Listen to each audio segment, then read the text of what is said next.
তাহলে সম্প্রীতি কোনটা? সম্প্রীতি হলো ওটা যে আপনার পাশেতে একটা হিন্দু ভাই বা জৈন ভাই, খ্রিস্টান ভাই, সে না খেয়ে রয়েছে, তার বাড়িতে খাবার নেই, আপনার উপর হুকুম হলো আপনার বাড়িতে যে রান্নাটা হবে সেটা আপনার প্রতিবেশীর জন্য দিতে হবে। এটাই হলো ইসলাম। জোরে বলে সুবহানাল্লাহ। ইসলামের সম্প্রীতি হলো ওটাই যে আপনার পাশেতে আপনার হিন্দু ভাই আছে, জৈন ভাই আছে, খ্রিস্টান ভাই আছে, তার বাড়িতে বিপদ হয়ে গেছে, তার বাড়িতে তার বাড়িতে আগুন লেগে গেছে, আপনার উপর হুকুম হলো নামাজ পড়তে পড়তে যদি আপনি খবরটা পান নামাজ ধরে নিয়েছেন, আল্লাহু আকবার, আপনাকে নামাজটা ছেড়ে দিয়ে পাশে যে বাড়িটা রয়েছে সেই বাড়িতে আগুনেতে পানি দিতে হবে। এটাই হলো ইসলাম। জোরে বলেন সুবহানাল্লাহ। কথা বুঝতে পারছেন? এটাই তো ইসলাম, এটাই তো সম্প্রীতি। আর আপনি কিসের সম্প্রীতি দেখাচ্ছেন? আপনি ইসলামকে মেনে, নবীকে মেনে, আল্লাহকে মেনে, আর আপনি যদি ওই ঠাকুরের কাছে গিয়ে যদি বলেন তুমি হলো আমাদের রব, তুমি হলো আমাদের মানে কি খাদ্যদাতা, তুমি হলো আমাদের সর্বশক্তিমান, কি তো বলা যাবে? ঈমান থাকবে বলে মনে হচ্ছে? হ্যাঁ, ঈমানটা থাকবে বলে মনে হচ্ছে না, ওটা সম্প্রীতি নয়। সম্প্রীতি মানতে গেলে মানার মতো মানার দরকার আছে। আল্লাহ সুবুদ্ধি দান করেন, বলুন না আল্লাহুম্মা আমিন। যে কথা আপনাদের বলছিলাম যে এই যে রোজার মাস, এই রোজার মাসটাই আমার আল্লাহ পাক আমাদের জন্য রহমতের মাস করে পাঠিয়েছে।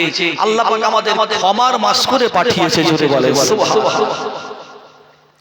মুসলমানের ছেলেরা, আপনারা তরুণেরা, হে আমার নবী পাকের প্রেমিকেরা, হে আমার নবী পাকের উম্মত উম্মতিরা, আমার আল্লাহ পাক কোরআন মাজিদের মধ্যে জানিয়ে দিলেন, ইয়া আইয়ুহাল্লাযীনা আমানু কুতিবা আলাইকুমুস সিয়ামু কামা কুতিবা আলাল্লাযীনা মিন ক্বাবলিকুম লাআল্লাকুম তাত্তাকুন। হে আমার নবী পাকের প্রেমিকেরা, আমার আল্লাহ পাক জানিয়ে দিলেন, হে ঈমানদারেরা শোনো, আমি আল্লাহ পাক তোমাদের উপরে এই রোজাকে ফরজ করেছি।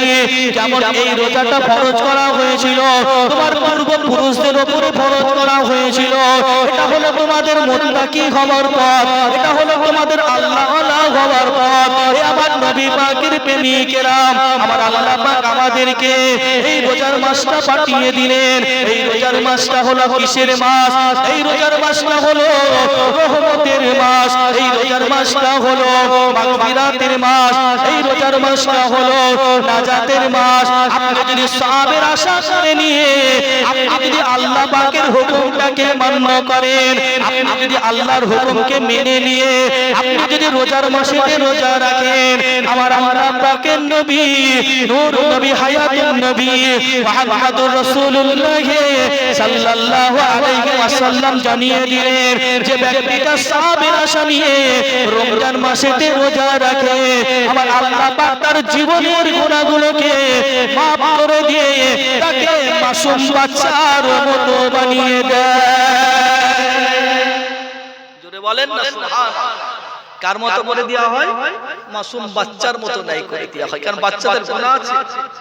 বলে তার সওয়াবের নিয়তে রোজা রাখার দরকার আছে না? না, সওয়াবের আশা নিয়ে রোজা রাখার দরকার আছে না? না।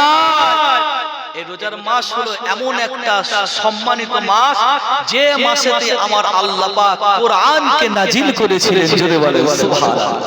সেই রমজান মাস, সেই রমজান মাসেতে রোজা রাখার দরকার আছে, তাই না? মুসলমানের ছেলেরা, আপনারা তরুণেরা, হে আমার নবী পাকের প্রেমিকেরা, হে আমার নবী পাকের উম্মত উম্মতিরা, এই রোজার মাসে রোজা রাখলে কি ফায়দা হবে?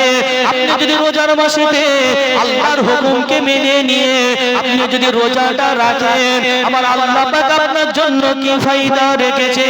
কাল কিয়ামতের দিনেতে, মাহশারের মাঠেতে, বিচারের দিনেতে আপনি যখন কিয়ামতের ময়দানে উঠবেন, আমার আল্লাহ পাক কিয়ামতের ময়দানেতে ঘোষণা করবেন, হে আমার রোজাদার বান্দারা, তোমরা উঠে পড়ো, আমি আল্লাহ পাক তোমাদের জন্য স্পেশাল একটা জিনিস রেখেছি। আল্লাহ পাক কি স্পেশাল করলেন? ওটা হলো আল্লাহ পাক আমাদের জন্যতে, রোজাদার বান্দাদের জন্যতে আমার আল্লাহ পাক স্পেশাল জান্নাতের একটা দরজা বানিয়েছেন। ওই দরজাটার নাম কি? ওই দরজাটার নাম হলো রাইয়ান। ওই দরজার মধ্যে দিয়ে আমার আল্লাহ পাক হুকুম করবে, হে আমার রোজাদার বান্দারা, তোমরা যাও, চলে যাও, এই দরজার মধ্যে চলে যাও।